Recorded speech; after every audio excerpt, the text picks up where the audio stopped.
Itong si Franz Castro, na ayon nga kay Eric huwag ka nang magmaang-maangan Franz Castro, dahil tumatanggap ka ng 10% o 15% sa mga kontraktor mo, kaya hinamon ni Eric itong mga makabayan block na ipakita nila sa taong bayan na hindi nila ginagamit ang pera ng bayan, at ayon nga kay Eric saan kayo kinukuha ng lakas ng loob at kapak ng mukha na sabihin na malinis kayo, pati ang perang binigay ng Japan government sa mga comfort women sa kapanahunan ng World War II kung saan ang mga kababehan ay ginawang sex slave ng mga Hapon, at ang perang binigay ng Japan government ay binulsa ni Franz Castro. Ito ang aalamin natin sa video na ito. Kung bago ka lang sa aking YouTube channel baka pwede makahingi ng like at subscribe at click mo na rin ang notification bell para updated ka sa aking nilalabas na bagong video. Salamat po. Excuse me, Franz Castro, ha? Saan nyo napunta yung mga sabi nyo hindi kayo tumatanggap ng DAP? Nagte 10% kayo. To 12%, to 15% sa mga kontraktor nyo. Excuse me, ha? Don't ask me kung saan ko nakuha yun. Bayan muna kaya kami bago maging NPA. Humihingi kayo ng mga tag 10 to 15% sa mga kontraktor nyo. At alam namin yan sapagkat doon na pupunta ang SOP ng NPA. Kaya huwag kang magmaang-maangan o magmalinis-malinisan. Kaya ang challenge ng mamamayan, come to the program of Laban Ka sa Mang Bayan. Sa tanong ni Ma'am Lorraine, saan nanggagaling itong lakas ng loob mo? To show off sa Congress na handa ka magpabukas ng libro. Sige nga, buksan natin lahat ng inyong mga gastos. Sana pupunta, titingnan namin sino mga consultants nyo. At ma-identify talaga namin yan, sino mga involved dyan. Sige So, nga. may question ako kasi natatawa ako kasi. So, bali ang sinasabi niya, Ina, no, na open siya. Yes. Open siya for... Sinasabi niyang mapagkakatiwalaan siya in short. So Eric, di ba ang strategy ng CPP dyan na natutunan ko, may soundbite. Meron siyang sinabing parang ang ganda. Yes. Tapos gagawa sila ng products, lalabas yan sa media na ang papalabasin, yun, parang nagmamalinis. Na noble siya, na wala siyang tinatago. Yes. No, yun yung strategy nila, soundbite. Yan lang yung papalabasin nila, tapos iikot-ikutin nila, iti-twist-twist na nila yan, hanggat parang ang lumalabas ay, ang pinapabuksan niya na libro ay yung, what do you call it?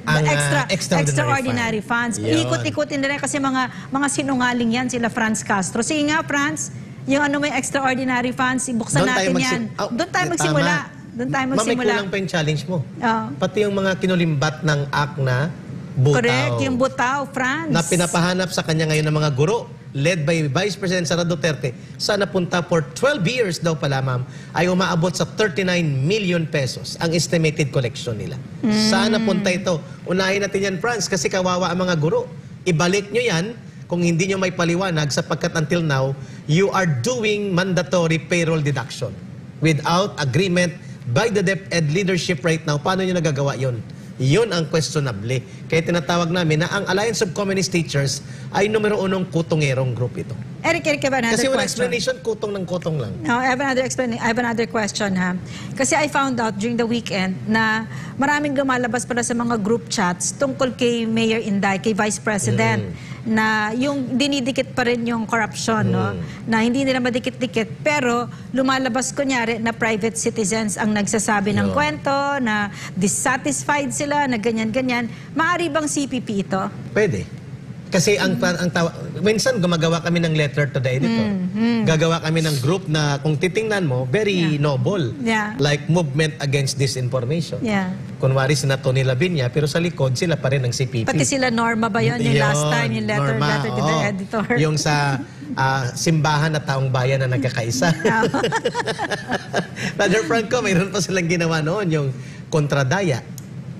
Yun pala sina yung Professor Danilo Araw na CPP sa UP Diliman. So kung hindi mo kilala itong Infrawatch nila Tonyo Cruz at nila Terry Ridon. Dami pala talaga nilang organisasyon. So kung hindi mo alam na sila, ang galing ng kanilang nagbabantay na ng korupsyon sa mga build project ni Pangulong Duterte, yun pala sila din. Ang kaya sa tanong ni Ma'am Lorraine, ginagawa ba nila yung mga pagbibigay ng mukha na kunwari ibang tao ang nagsasalita, pero yung mensahe ng pag-atake sa kanila pa, exactly, Ma'am Lorraine. That's the purpose kung bakit nalalangoyan nilang Rappler. Nagbuo sila ng langoy sa inyo, JP. Exactly, the purpose is to amplify the message to come not only from traditional known CPP propagandist. Eric, I have another question. Something came out na sabi ni Franz Castro tsaka ni Arlene Brosa, sabi ni Franz Castro, they were criticizing yung dating ng Japan dito, the Japanese Prime Minister. Franz Castro said, hindi pa nga humihingi ng tawad ang Japan sa kanilang pang-aabuso nung World War sa mga comfort women, ay ito na naman sila at planong papuntahin ang kanilang militar sa bansa. Sabi naman ni Arlene Brosas, we cannot turn a blind eye to the struggles faced by the comfort women, both seeking justice from the Japanese government and in their everyday lives. So could you please interpret what this means? Do they really care about these Japanese women? Alam niyo ba na ang The comfort women, I'm sorry. pinakamalaking kutong ng Gabriela ay There ang you kanilang go. paghingi ng reparation sa comfort women. There you go. Isa yan sa nag-away sila nila Nelia Sancho. Dahil nagkaroon ng Lila Pilipina at Lilia Pilipina. Lola Pilipina pala tsaka Lila Filipina. Hindi ko na ma-recall kung saan napunta ang Lola Filipina, kung sa CPP o kay Nelia Sancho ba ang Lila Filipina. Ano po ito? Mga pinang-abuso, ginawang sex slaves na kababaihang Pilipina during the World War II na ginawa ng Hapon sa Pilipinas. Nagkaroon ngayon So ng legitimate issue. legitimate issue. Very legitimate. Ang unang nagbitbit niyan para pagkapirahan, I emphasize the word pagkapirahan. Kasi kitang-kita ko si Lola Pangka na taga Boulevard Molo Yeah. na umiiyak, nag-aantay na ibigay sa kanya, binayaran talaga ng Hapon. Pero inuunti-unti nila Ria Ugoy, nila Ng Yiying, Gabriela. ng Gabriela Iloilo, nila Lucy Francisco, na mga dati kong collective na mga Communist Party na nandyan pa sa Iloilo, at inuunti-unti, pa 2,000. So, kinilumbat na nila yun. Nasa kanila ang main na pera. Na itong sila Arlene Hindi Rosas, alam mga ni Lola kasama nila Pangka. yan. Hindi ko alam kung buhay pa si Lola Pangka. Kasi that was more than 10 years ago. Ko pa nakita sa Hammerland Building. Sa GM ba, Sa sa Iloilo. opisina ng Yeah. Bayan at Gabriela. Sa Room 9, Hammerland Building. Katabi ni attorney na babae na magaling na abogada. Doon nag-aantay si Lola Pangka. Nang bumili ako ng soft drink sa kapilang office, umiiyak. Nagmumura, nasaan ang pera ko? Comfort women ito, Ilongga. Yeah. So doon ko nalaman na may pera pala at ang nagko-control Gabriela. Kaya So- wag kayo magmalinis, Gabriela, So Eric, parang sinabi mo, ang Gabriela, ginamit lang nila yung issue na ito. para pagkapirahan. Para pagkapirahan. And we're talking of millions. So this of thing about reparation money. the statements nila Arlene Rosas at ni Franz Castro na mga operatiba ng CPP ay para lang dungisan na naman ng gobyerno. These are legitimate issues. If these were other representatives, we would listen. At parang nagkunsaba ang gobyerno na pagtakpan ang issue ng reparation and recognition of sexual abuses and war crimes na ginawa ng... Tapos sila uli ang bida. Silang bida, pero noon depensa. pa, 10 years ago, pinagkapirahan na nila yung issue ng war reparation sa mga comfort women. Kaya nga nang hatian, Lola Pilipina at Lila Filipina. Tsaka You know? natandaan ko kay Eric yung issue na lagi nilang binabalik at balik yan. Na Exactly. sa talaga yun sa propaganda material ng Gabriela na sinasabi nilang itong ang kakayahan namin magtanggol sa kababaihan. Tama. Eric, just before we leave it, Sige, ma'am. Maganda yan. So si Arlene Brosas na operatiba ng CPP, she pretends that she cares for this issue of comfort women. But could you tell us again what Gabriela did Yes. to our comfort women? Sa Iloilo mismo nasaksihan ko, and I can recall the name, hindi ko makumpletong pangalan, pero si Lola Pangka, isa yan sa mga sikat, mga 6 sila niya ng mga lola, Na ginamit? na ginamit ng Gabriela Panay upang gamitin sa Gabriela Nacional at dalhin ang kaso sa Government of Japan at pabayaran ng millions. At sa tingin ko yun ang kinwestiyon ni late Nelia Sancho. Kung bakit hindi na pupunta direkta sa mga lola. Bakit? Kasi kinokontrol ng Communist Party na kagaya ni Arlene Brosas ang pondo at tinitingi nila, wala silang karapatan sa pondong ito. At ayaw nilang pakialaman ng gobyerno, sila ang nag-negotiate at nagtayo ng NGO na mga, yung Lola Pilipina o Lila Pilipina, hindi ko na kung saan napunta, naghatian niya na magkaroon ng debate sa loob ng CPP.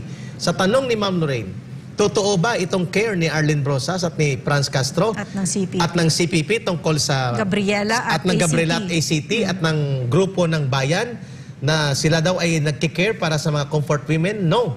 Pinagkapirahan po nila yan. Ako mismo nagsasabi, hindi ko na alam kung buhay pa si Lola Pangka, pero alam kong lugar niya, Boulevard Molo. Barangay Boulevard Molo. Sa nangyayaring insidenteng ito, umiiyak si Lola Pangka.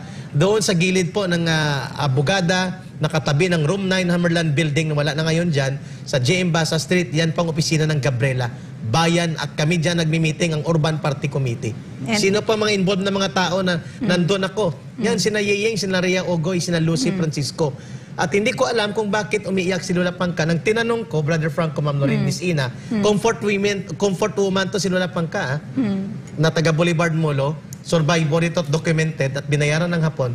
Eh paano pag nagugutom siya, pupunta sa doon at hihingi ng pera, pero pera niya yon. Bakit? Kasi ang 60% kinokontrol ng Communist Party, 40% lang ang kanilang ibinibigay sa mga comfort women. And this has been happening, hindi lang Brother Franco sa Iloilo, sa Panay, ng mga comfort women, ganon din sa Capiz, sa Rojas, And all over. and all over the country. And as much as it breaks our heart, template yan. Ginawa nila yan sa ating mga kapatid na katutubo, ginawa nila ito sa Yolanda, ginawa nila ito sa mga kapatid nating Tama. mga magsasaka na nahihirapan, na nagpa-fundraise sila pero pumupunta sa kanila. So itong si Arlene Brosas at si Franz Castro na naglalakas loob magsalita tungkol sa comfort women, Yes. ang gusto namin ipakita dito sa inyo, kasinungalingan yan. Yun. Kasinungalingan.